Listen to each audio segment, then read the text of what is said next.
Ethan Carter never thought his quiet life would change so suddenly. He was a school teacher who spent his days guiding young students, reading old books, and walking home under the city lights. His life was ordinary, steady, and safe. But sometimes the universe has a way of pulling people into places they never imagined. For Ethan, it began on a calm evening when the sky above the city filled with silver ships that carried the banners of the United Human Kingdoms. The people of Earth stood in the streets, pointing to the heavens in wonder, while great voices echoed through every screen and speaker. A summons had been given, one that no one could refuse. Ethan did not understand at first why the message spoke his name. Out of billions of people, his name was chosen and repeated in a voice that left no room for doubt. He was ordered to appear before the Royal Court of Humanity. There was no choice, no escape. Guards in polished armor arrived at his door. They were respectful, but firm. He packed no belongings, for there was no time. Within hours, he was on a shuttle that carried him beyond Earth, past the clouds, and into the vast network of ships that formed the fleet of the Crown. He sat quietly, staring out of the window as stars drifted by. Fear pressed on his chest, yet so did a strange curiosity. Why him? He was no soldier, no scholar of power, no leader. He was just a man who lived simply. As he thought of this, the shuttle landed in a great citadel, a palace of shining glass and stone that seemed older than the world itself. Tall spires rose toward the sky, and the walls were lined with carvings of kings and queens from centuries past. The air itself seemed to hum with history. Ethan was led through wide halls where nobles in fine robes whispered and stared. He felt their eyes upon him, measuring him, doubting him. The guards guided him into the heart of the palace, where thousands had gathered in a grand chamber.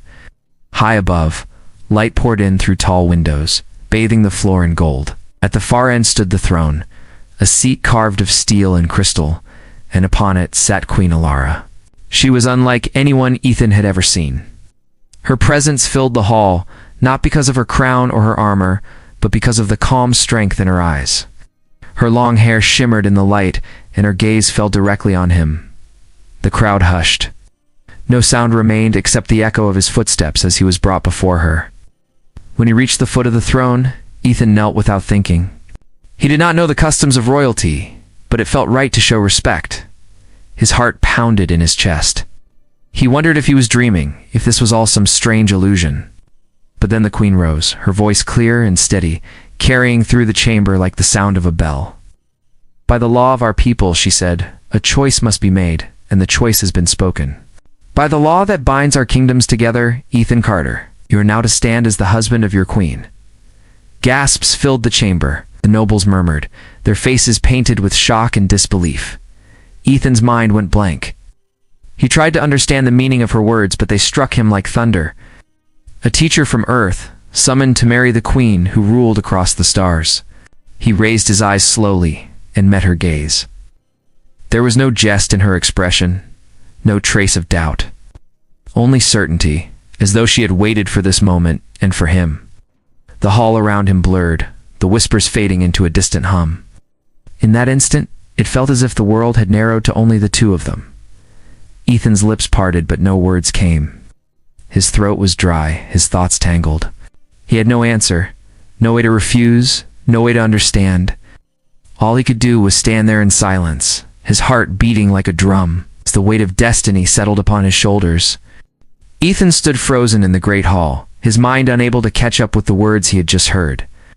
Around him, the nobles muttered in disbelief, their sharp voices echoing like distant thunder. Some frowned, some shook their heads, and others leaned close to their neighbors, whispering doubts, if he felt small among them, as if the very air pressed down on him. The queen's gaze did not leave him. Her voice had been calm and strong, as though she had known this moment for a long time. She returned to her throne with measured grace, her eyes steady. Ethan could hardly breathe. He had been a teacher only days before, walking through the streets of his hometown. And now he stood in the heart of power with the queen, declaring him her husband by law. When the gathering ended, guards led him through long corridors into a chamber lit by soft light. The walls were lined with books and banners, and at the center stood a great table. Moments later, the queen entered. She dismissed the guards with a simple gesture, and soon only the two of them remained. Ethan lowered his head, unsure of what to say. "You must be wondering why this has happened," she said. Her voice was quiet now, no longer carrying across a hall of nobles, but speaking only to him. Ethan nodded slowly. "I do not understand, my queen. I am no one important, have no power, no title, no wealth. Why me?" She walked closer, her steps graceful but firm. "The law is ancient. It binds the throne to the people. Every ruler must take a partner, chosen not by bloodlines or politics, but by fate. The law is meant to remind us that the strength of a kingdom comes not from crowns alone, but from the common heart of our people. You were chosen, Ethan, and I trust in that choice." Her words should have comforted him, yet he still felt the weight of doubt pressing on his chest. "But the nobles, the lords, they will not accept me. They do not need to accept you yet," she answered. "Only I do.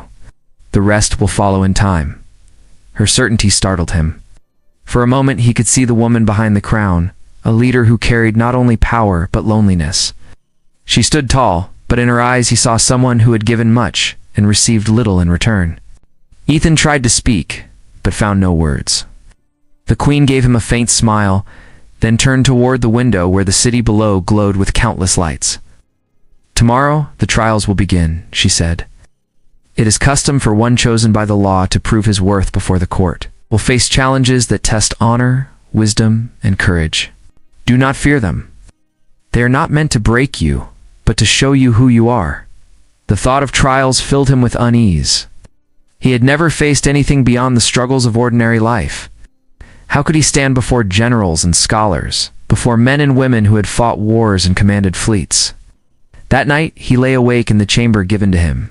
The bed was soft, the room filled with the scent of fresh flowers, yet he found no peace.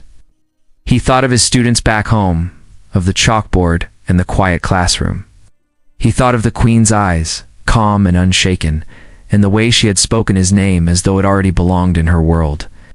Morning came, and with it the sound of drums echoing through the palace halls. Servants brought him clothing of dark fabric trimmed with silver. He dressed slowly, his hands trembling. When the guards arrived to escort him, he followed without a word. The court gathered once more in the grand chamber. Nobles filled the seats, their eyes sharp and expectant. At the far end, the queen sat on her throne watching. Ethan walked forward, his steps heavy yet steady, until he stood at the center of the hall. An elder rose, holding a scroll in his hands. His voice rang out clearly. "By law and tradition, the chosen must face the trials. He will show the court that he is worthy to stand beside the queen. Today begins the first trial, the trial of honor." Ethan swallowed hard, his heart racing. The hall grew silent as every eye turned toward him. He did not know what was coming, only that he could not turn back. Ethan stood at the center of the grand chamber as the elder's words faded into silence. The trial of honor had begun, and every noble's gaze fixed on him. His palms were damp, his chest tight, but he forced himself to keep his shoulders straight. He could feel the weight of their judgment pressing down on him like a heavy cloak. The elder spoke again. "Honor's the heart of trust. A man without it cannot stand beside the crown. The chosen must face the voices of the court and answer for who he is." One by one, nobles rose from their seats.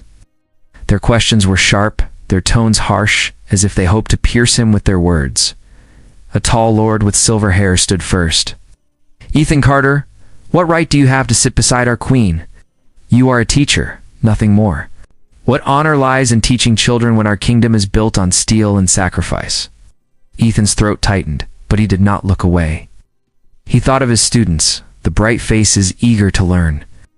"I taught children to think, to ask questions, to believe they could shape the world. Without them there is no future. A kingdom without learning is a kingdom without hope." The hall murmured. Some scoffed, but others nodded slightly. Another noble, a woman with cold eyes, stepped forward. "Honor is proven by blood. What battles have you fought? What scars do you carry? Our queen has faced wars. What can you offer beside her?"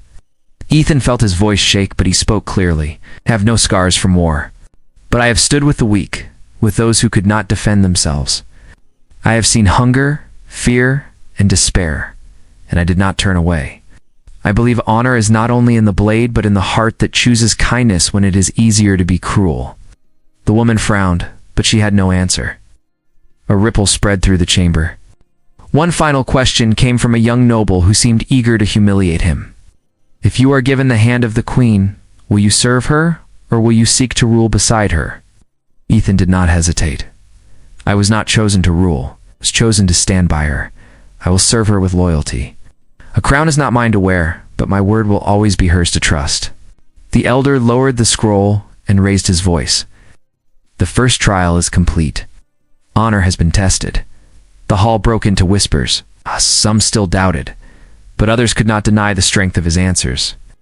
The queen's eyes lingered on him, and for a moment he felt steady again. The second trial came swiftly. Ethan was led into a vast chamber lined with maps and glowing charts. Generals and advisors filled the room, their eyes sharp with calculation. The elder declared, "The trial of wisdom now begins. The chosen will face a test of the mind." On the table lay a map of colonies at the edge of the kingdom. Red lights marked threats, and blue lights marked the forces that protected them. The generals explained a crisis. An enemy force had gathered near the border. Supplies were scarce, and the people cried for protection. Ethan was asked to give a plan. He stared at the map, his heart pounding. He knew nothing of war. But then he remembered how he had taught his students to solve problems. Begin simple, break it apart. Look for what others overlook. He studied the map and saw a line of villages near a river. They were small, unguarded, and easily overlooked, yet they carried the supply routes that fed the enemy's position. He pointed to them. If these villages are helped and their supplies secured, the enemy loses strength without a single battle.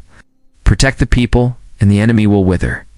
The generals exchanged surprised glances. One of them leaned closer to the map, nodding slowly.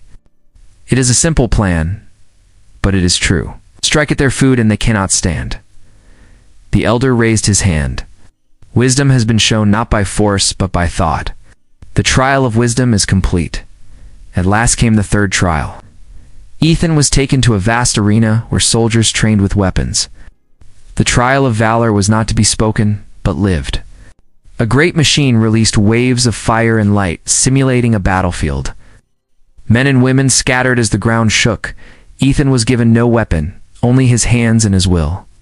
In the chaos, he saw a young guard stumble and fall as the machine fired beams of heat. Without thinking, Ethan ran toward her, shielding her with his body and pulling her to safety.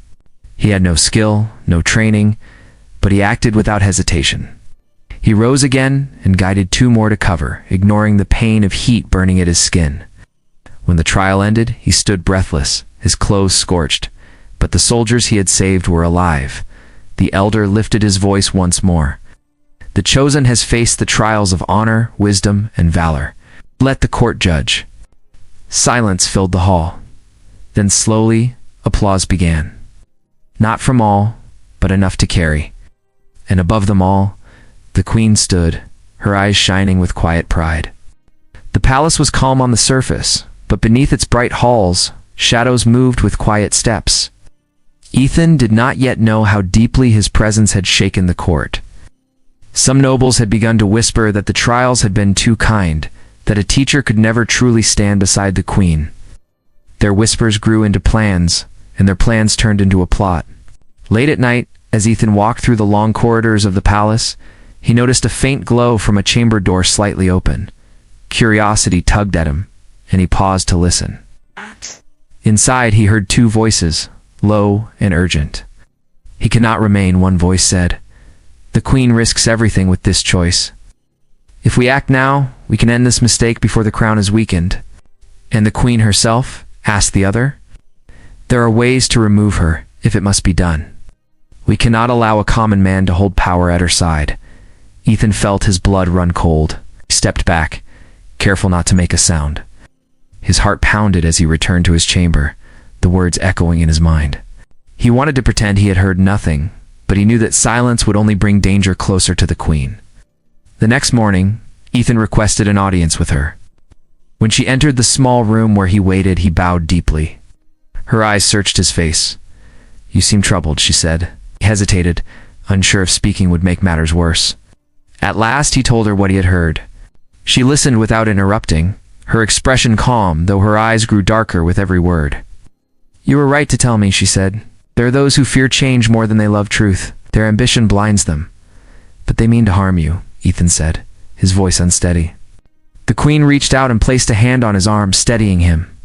"Do not fear for me. I have stood against enemies before. What matters is that you were brave enough to speak when you could have stayed silent. That is a kind of courage few possess." That night the whispers turned into action. A secret group of lords moved through the palace with hidden blades and false smiles. They planned to strike during the evening council, when the Queen would sit unguarded before her advisors. Ethan, restless and uneasy, could not stay in his chamber. He walked the halls, listening, and soon he saw the lords slipping into place. Their hands rested on their weapons, their eyes sharp with intent. Without thinking, Ethan rushed toward the council chamber. Inside, the Queen was already seated, listening to reports from her generals. The traitors moved closer, their blades hidden beneath their robes. Ethan burst into the room, his voice loud and desperate. "Guards, protect the Queen." The traitors struck. One lunged toward the throne, but Ethan threw himself in the way, grappling with the attacker. Pain seared his arm as the blade cut him, but he held on, shouting for the guards. Chaos filled the chamber. Steel clashed, voices cried out, and the council erupted into fear and fury.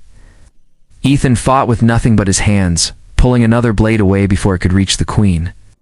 Guards swarmed in at last, surrounding her, striking down the traitors with swift blows.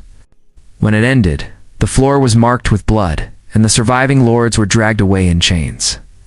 The Queen rose from her throne and came to Ethan's side. He was bleeding, his breathing heavy, but he stood tall. Her voice carried through the chamber. "This man has risked his life without crown or title. He has shown loyalty greater than any oath. Let all who doubt remember this night." The nobles who had once whispered against him now bowed their heads.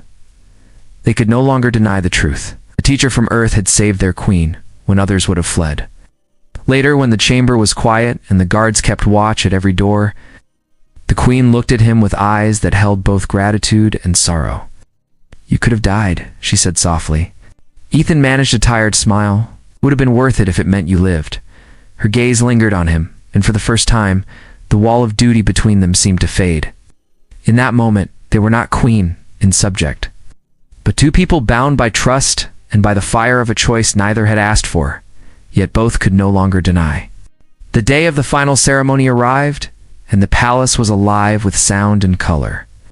Bells rang from the towers, banners waved above the walls. People from every corner of the kingdom gathered to witness the moment that would change their future. The great hall was brighter than ever, filled with nobles, generals, and citizens chosen to stand as witnesses. All eyes were turned toward the throne, where the Queen sat in shining robes of silver and white, her crown glittering in the light. Ethan stood at the far end of the hall, his heart pounding. He wore robes of deep blue, trimmed with gold, clothing prepared for him by the royal attendants. The cloth was fine, but he still felt like the same man he had always been, a teacher with no claim to greatness. Yet now, destiny had brought him to this place. He thought of the trials, the whispers, and the night when he had fought to protect the Queen. Each moment had led him here. As the music filled the chamber, he walked slowly forward. The nobles whispered, but their voices no longer carried the same doubt. Many of them now looked on him with respect, some even with admiration. His steps felt heavy, yet steady, as if the weight of history itself rested on his shoulders. When he reached the throne, the Queen rose. She stepped down the stairs, her eyes fixed on him. The hall grew silent, every voice stilled, every breath held. The Queen lifted her hand, and her voice rang clear across the chamber. "By the ancient law of our people, the throne cannot stand alone. By this law, a partner must be chosen, not by blood or by power, but by fate. That fate has spoken. Ethan Carter, you have stood before this court. You have faced trials of honor, wisdom, and courage. You have faced danger, not for yourself, but for your Queen. By law and by choice, I proclaim you as my husband, to stand beside me as long as I reign." The words echoed like thunder in Ethan's mind. His chest tightened, but he did not look away. Instead, he bowed his head and answered with a voice steady though quiet, "I accept, my queen. I will serve you with loyalty, and I will walk beside you wherever the path leads." The hall erupted in applause, the sound rising like a storm. The nobles stood, the generals saluted, and the people lifted their voices in cheers. For the first time, Ethan felt not the weight of doubt, but the strength of belonging. He was no longer only a teacher. He was now part of something far greater. The queen placed her hand in his and led him up the steps of the throne. Together they stood before the people, side by side. Light from the tall windows poured over them, casting a golden glow that seemed almost unearthly. The moment did not feel like law alone, but like the beginning of something deeper, something human and real. Later, when the ceremony was complete and the hall had quieted, Ethan found himself standing with the queen on the balcony above the palace. Below them, the city stretched wide, its streets filled with lights and its people celebrating with joy. Fireworks lit the sky, painting colors across the night. For a long moment, neither of them spoke. Then the queen turned to him, her voice softer now, meant only for his ears. "Today, I gained a husband by law, but I also gained something more. I gained a man I can trust." Ethan looked at her, the weight of her words settling gently in his heart. "And I gained more than I can ever explain. I may not be a king or a soldier, but I will stand by you always." They stood in silence, watching the stars above. The queen's hand remained in his, steady and warm.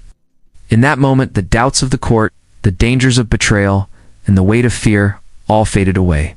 What remained was the truth that two lives, once strangers, had been bound together not only by law, but by choice, and by the courage to believe in each other. As the night stretched on, the celebrations below echoed like music. The queen and Ethan stood together on the balcony, ready to face whatever trials the future might bring. Not as ruler and subject, not as queen and teacher, but as two souls joined in trust and in hope.